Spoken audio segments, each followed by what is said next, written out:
Our projections show that by the year 2025, not only America, but the entire planet will be under the protection and the dominion of this power alliance.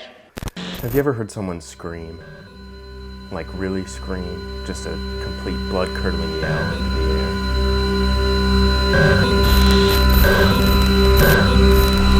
air? Movies aren't scary. At least not according to one of the masters of horror. John Carpenter knows how movies work, so he says he isn't scared of movies anymore like he was as a child.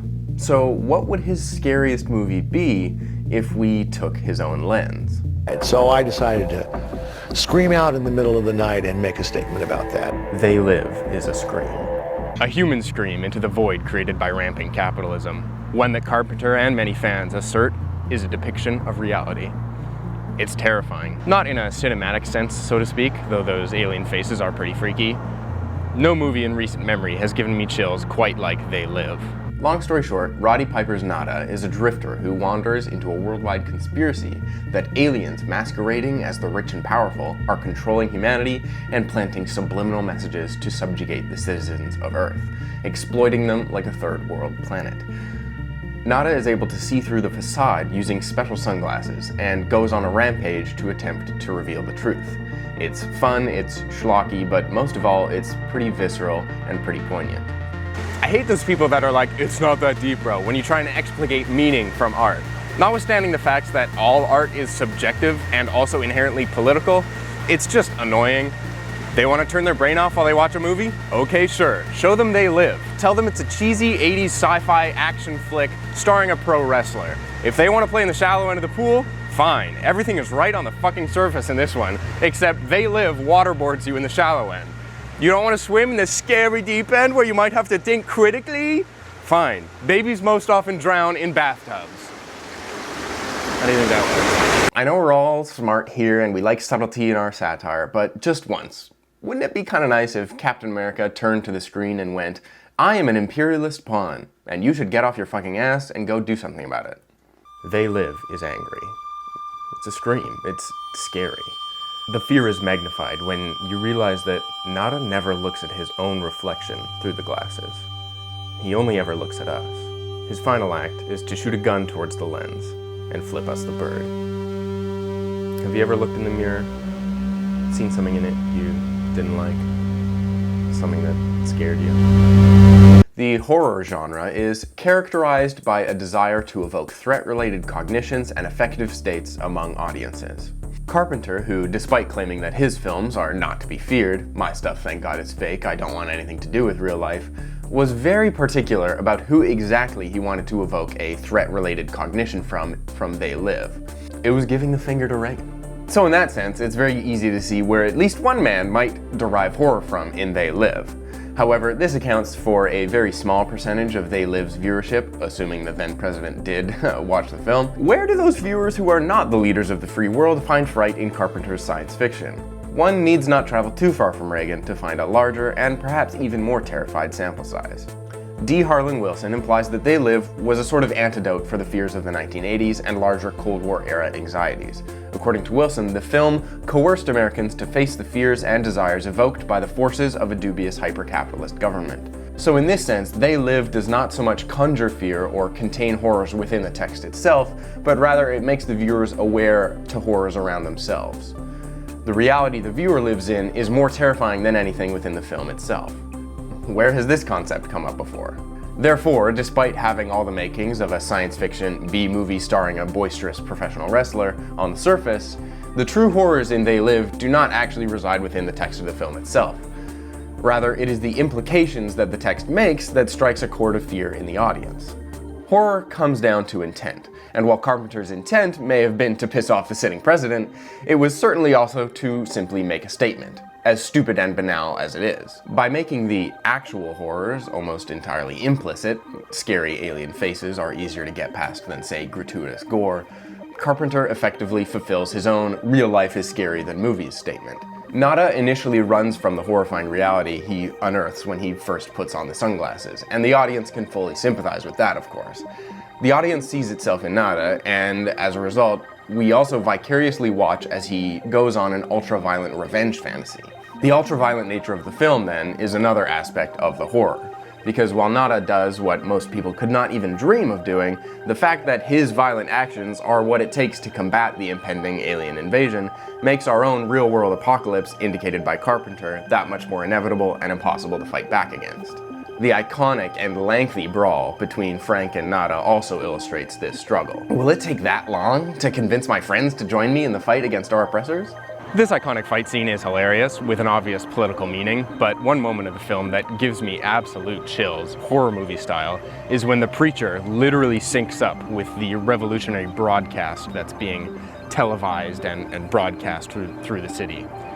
The poor and the underclass are growing. Racial justice and human rights are non-existent. They have created a repressive society, and we are their unwitting accomplices. When I realized what was happening, oh my god, I could not shake that moment. You know who doesn't need convincing of the deathly broken system? The disabled homeless black man who gets beaten by police. You tell him, hey, I don't think the system works, and he goes, it's never worked for me. And of course, by centering the revolution in a homeless encampment, Carpenter turns fear on its head. Homeless people are scary, right? At least that's what we've been told. As Gerry Canavan bleakly acknowledges, They Live bitterly satirizes our desire for a happy ending, or a quick fix, precisely by foregrounding the audience's own distance from Nada's revolutionary violence in favor of dulled passive consumption. There we are, sitting in the theater in the late 80s, or now watching it on, God forbid, Netflix, doing exactly what the aliens and collaborators do in They Live, consuming. As Jonah Goldberg cleverly asserts, viewers come to movies to chew bubblegum and confirm their priors, and they're all out of bubblegum. This is perhaps one of the truest horrors of all, a horror of self-recognition. As the audience realizes that, well, they do not have magic sunglasses that help them see the truth. What if they are no better than the ignorant, or worse yet, a collaborator or even an alien? Nada never turns the magic sunglasses on himself, and because the audience has no sunglasses to begin with, neither do they. When Nada exits the grocery store, he sees an alien pointedly admiring her reflection in a window, and while he lambasts her, he does not look at himself. The police officer who confronts Nada claims, "You look as shitty to us as we do to you." Another reflection. While it may seem absurd at first, the idea of aliens shopping at grocery stores and reading magazines is perhaps another level to the horror. Part of the horror Nada feels when he sees the aliens in the grocery store comes from the absurdity of an alien saying, I was shocked. She served blue corn tortillas. It's so dated. Are these super powerful aliens just putting up a front? That honestly seems like a bit of overkill. Why not just leave the grocery stores for the humans? Nada appears terrified until he sees the newscaster on television. No limits. It figures it would be something like this. He is terrified of his peers being malicious, not of the media or politicians. Look, if we found out one day that Mark Zuckerberg and Elon Musk were aliens trying to take over the world, we would go, yes and?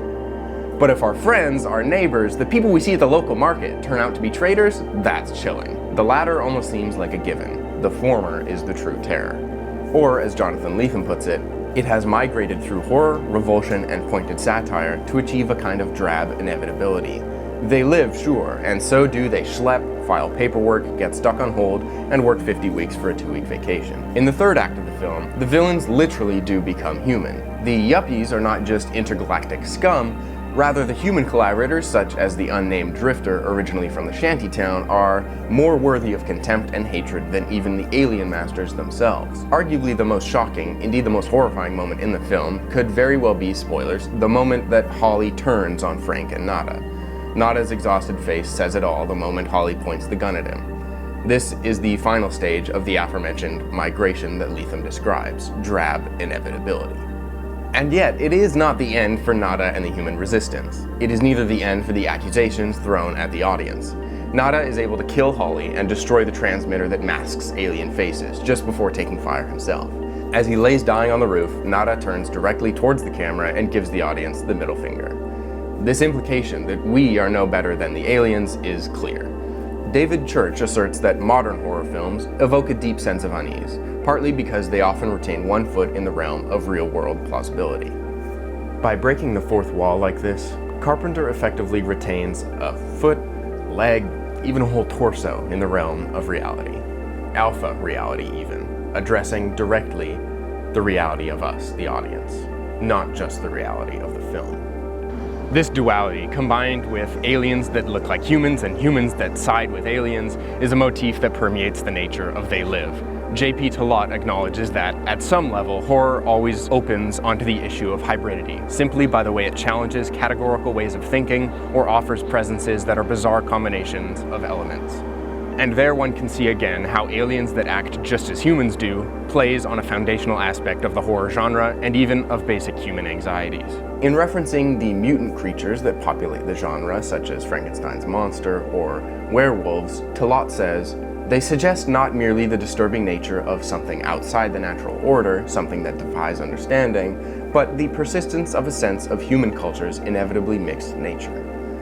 There again is the point.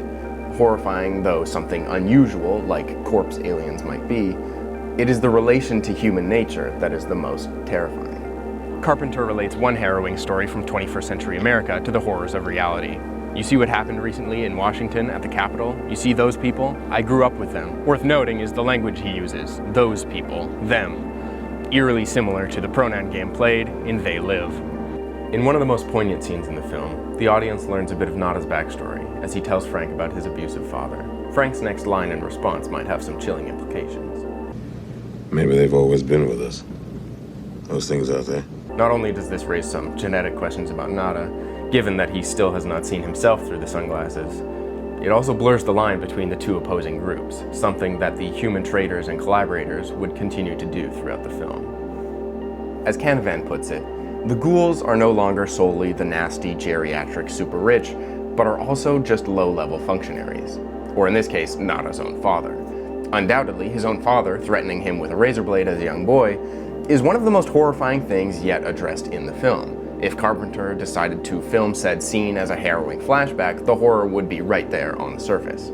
However, because the scene remains only spoken, it can remain as subtext. The revenge fantasy that Canavan subtitles his article with becomes not only one of class revenge, but of a sort of ideological revenge against broader figures of authority.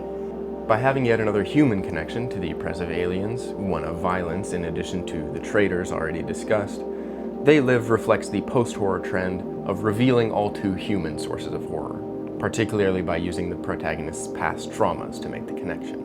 Much like how Carpenter himself grew up with the horrors of the segregated Deep South, translating that into his films, Nada uses his traumatic upbringing to wage war against the horrifying oppressors he sees as no different from his father.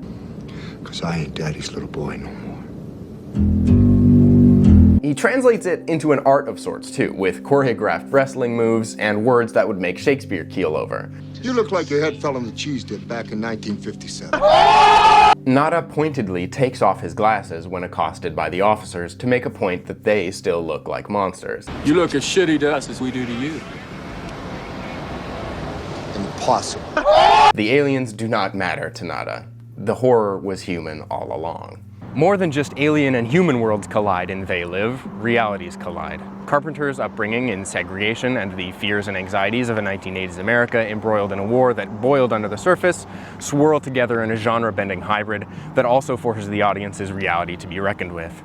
For D. Harlan Wilson, the worlds collided in real time. Two worlds coalesced for me in Carpenter's film. The real world of impending nuclear apocalypse, and the fictional world of professional wrestling, with Roddy Piper in the catbird seat.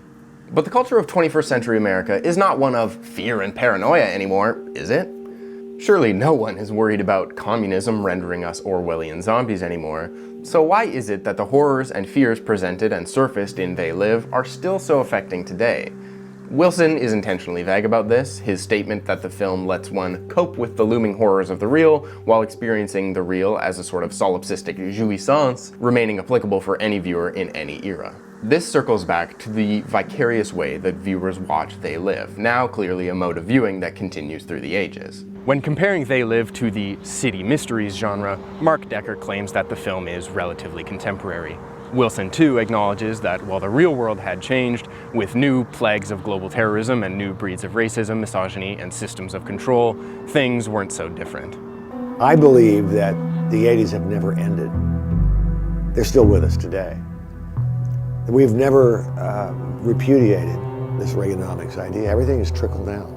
They're still here. They're making more money than ever, and they're still among us. What this can all boil down to is that They Live is a scary movie. Not because of the content, though the aliens can certainly be terrifying. No, They Live is horrifying because of the realities it both presents and reveals to the viewer. Whether they be Ronald Reagan in the midst of a Cold War or a cult film follower today, the terrifying reality that Carpenter's film unearths is one that stretches across time, perhaps making it all that much more frightening. Eric Piepenburg writes, "Sometimes all it takes is a terrifying antagonist or mood. They Live has both, but it is the mood, the broader vibe and message that the film presents that makes the viewer shudder. The implication the film makes that as subjects who purchase tickets and go to the movies, they support the reign of consumer media and capitalist pathology. The aliens are us." It forces the viewer to do something that not even Nada could do, look in a mirror, which can sometimes be the scariest thing to do. John Carpenter absolutely solidifies the link between the film and the real world in the film's coda. An alien film critic criticizes the gratuity of modern film. Filmmakers like George Romero and John Carpenter have to show some restraint. They're simply... Carpenter canonizes himself in the world of They Live. And by extension, since we're here watching a John Carpenter movie, he canonizes the rest of us too. Nada flips the bird at all of us. And I think we're all a little scared to look in the mirror to see why. Again, I know we all want our satire to be subtle and not too on the nose, but if we keep settling for patting ourselves on the back for understanding the clever hints, the people we're making fun of will never know, and they'll never be scared. And they should be scared. They're dropping little Easter eggs for us to collect and be proud of. Oh look, there's a little anti-capitalist messaging in the new Pixar. Oh, there's a little revolution in the new Marvel. Good for us! There was a time for subtlety, and ironically, it was probably during the Cold War where liking the color red too much could get you arrested. It's funny watching Carpenter talk about the movie in the 80s versus how he talks about it now. We can't keep being subtle all the time. Something has to change. We have to change. Is that good? Do you think that's good? Do you think that's good, or should I do another one?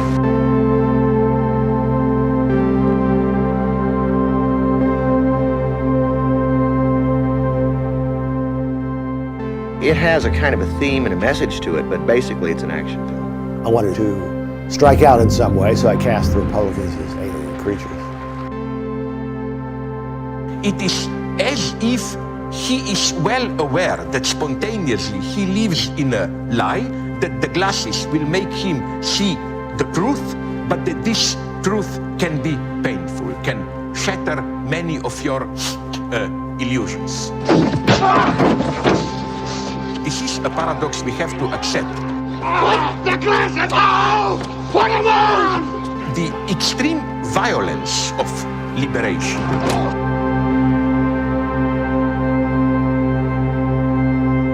Thanks for watching, everyone. I'm currently unemployed, so if you watched and subscribed, that would mean a lot to me. I'm currently rebelling against the aliens by not doing their work for them.